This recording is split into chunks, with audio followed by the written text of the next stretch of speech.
Сега ще ви кажа каква е истината. Истината е там, че всъщност никой не те познава истински. И като го казвам това нещо, имам предвид, че хората имат някаква представа за теб, както сега вие имате представа за мен. Вие ме виждате всеки един ден как говоря, как ви споделям какво мисля, какви мисли имам. Имате способността да виждате дори какви мнения изразявам по дадени въпроси. Но като цяло вие не ме познавате изобщо. Вие просто си мислите, че ме познавате, само защото аз ви показвам, аз се показвам в онлайн пространството, но това може да е една част от мен. Едно малко парченце от мен. И след като аз изключа така камерата, и аз да ставам напълно различен човек и вие да не може да повярвате как е възможно това нещо. И никой никога няма да разбере. Мога да създавам представа каквато аз си искам и вие ще си мислите това, което аз си искам. Все пак не е толкова трудно да поддържаш фалшив образ. Но не го правя. Като се замисля, родителите ми също нямат, колкото да ги обичам, колкото да ги уважавам, те си нямат на идея кой е собствения им син. Те не знаят много неща за мен. Те знаят някаква супер малка част от мен. Има много неща, които може би не знаят, но не всички от тях са лоши, не всички от тях са добри, някои са неутрални. Истинското ми аз, чак ми става странно, дори как толкова близки хора до мен не ме познават до такава степен, каквато трябва, може би, да ме познават. И понякога дори самия ти не знаеш истинското си аз.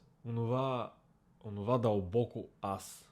Онова аз, което се крие там някъде в сенките и може би се показва само като ти разчувъркат емоциите. И то най-вече лошите емоции, когато омразата и егото започнат да говорят вместо теб и да се изразяват вместо теб. И това е лошо, защото почваме да се объркваме кои сме всъщност. Кои по дяволите сме ние? Кой по дяволите съм аз? Имаме различни личности, различни маски, според зависи от това къде отиваме. И всички знаем, че е истина. Моля ви, всички знаем, че е истина. Като отиваш на работа си един човек и се държиш по един начин, като отиваш да си говориш с баба си, се държиш по един начин и говориш по един начин и се държиш по друг начин и си друг човек пред жена си, пред семейството си и пред приятелите си. Все пак не можеш да си говориш както си говориш с приятелите си, така да си говориш и с баба си. Просто не е социално коректно. И в един момент си задаваш въпроса, кой всъщност съм аз? Хората не те познават, те познават тяхната версия за теб. Един човек помни добротата ти, защото си му помогнал и е видял един милосърден, добронамерен човек. Друг човек обаче помни единствения момент, в който ти си бил изнервен и студен и си мисли, че си егоист. Някой ти завижда и си мисли, че си арогантен. Човека, който може би си му помогнал в труден момент, си мисли, че ти си неговия спасител. И виждаш ли каква картинка се получава? Един и същи човек, ама 100 различни версии. И се задаваш въпроса, кой по дяволите е истинския? Може би никой от тях.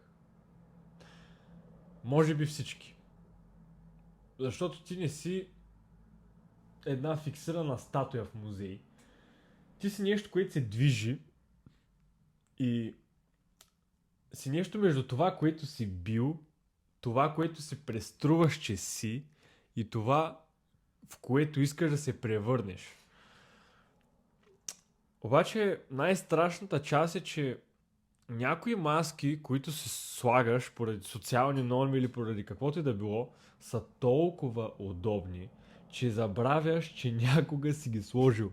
Ставаш отговорният син, защото семейството ти е имало нужда от това.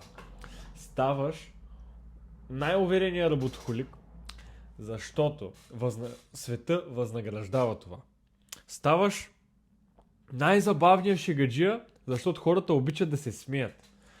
Ставаш най-силният войн с меча, защото показването на болка те е научило, че не винаги е безопасно.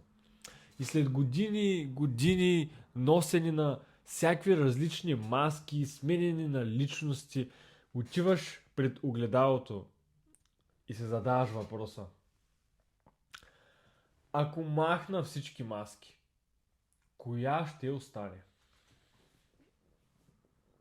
Може би затова самотата може да бъде толкова неудобна за някои хора, защото когато си сам със себе си, е много трудно да излъжеш. Много е трудно, повярвайте ми, много е трудно. Защото в тишината няма никаква публика, пред която да играеш някаква роля, да се правиш на палячо или на какъвто и да е. Няма никакви очаквания, никой не очаква нищо от теб. Ти си сам със себе си.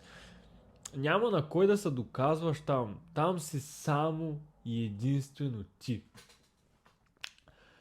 Може би единственият човек, който някога би могъл да те познава истински, си самият ти. И точно за това е толкова опасно да прекараш живота си, опитвайки се да бъдеш разбран от всички.